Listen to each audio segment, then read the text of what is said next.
Your question is, which one of the following is not a fundamental right? Your options are A. Right to constitutional remedy, B. Right to property, C. Right to peaceful assembly, or D. Right to free movement all over the country. Right answer is B. Right to property. Your question is, which one of the following is not correctly matched? Subject, related articles. Your options are A. The separation of judiciary from executive, Article 50.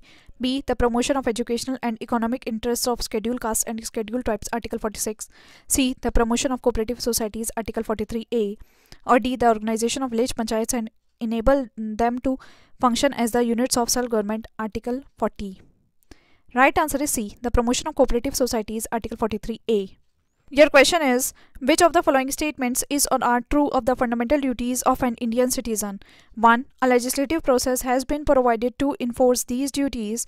2. They are correlative to legal duties. Select the correct answer using the codes given below. Your options are A. 1 only, B. 2 only, C. Both 1 and 2, or D. Neither 1 nor 2. Right answer is D. Neither 1 nor 2. Your question is, who of the following was elected President of India unanimously? Your options are A. S. Radhakrishnan, B. V.V. Giri, C. N. Sanjeeva Reddy, or D. Gyani Zail Singh. Right answer is C. N. Sanjeeva Reddy. Your question is, consider the following statements in the context of Indian Constitution. 1. The Union Council of Ministers shall be collectively responsible to the Lok Sabha. 2. Union Ministers shall hold office during the pleasure of the Prime Minister. Which of the following statements is correct? Your options are A. Only 1 is correct, B. Both 1 and 2 are correct, C. Neither 1 nor 2 is correct, or D. Only 2 is correct. Right answer is A. Only 1 is correct. The Union Council of Ministers shall be collectively responsible to the Lok Sabha. Your question is, Solicitor General of India is blank. Your options are A. Government Advocate, B. The Legal Officer of President, C. Legal Advisor, or D. Administrative Officer. Right answer is C. Legal Advisor. Your question is, the Lok Sabha Secretariat comes under the direct control of the. Your options are A. Union Home Ministry, B. Ministry of Parliamentary Affairs, C. Prime Minister, or D. Speaker of the Lok Sabha. Right answer is D. Speaker of the Lok Sabha.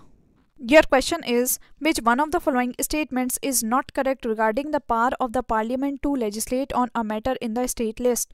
Your options are A. The Rajya Sabha has to declare that it would be necessary in the national interest. B. A resolution has to be passed by Rajya Sabha by not less than 2/3 of the members present and voting. C. The legislation could be for the whole or any part of the country. Or D. Only the Rajya Sabha can make laws with respect to a matter in the state list in the national interest. Right answer is D. Only the Rajya Sabha can make laws with respect to a matter in the state list in the national interest. Your question is, the Joint Parliamentary Committee examining the 2G scam is headed by. Your options are A. Murli Manohar Joshi, B. P.C. Chacko, C. A.B. Vardhan, or D. Sitaram Yechuri. Right answer is B. P.C. Chacko. Your question is, the Prevention of Money Laundering Act came into force in India during. Your options are A. 1998, B. 1999, C. 2001, or D. 2005. Right answer is D. 2005.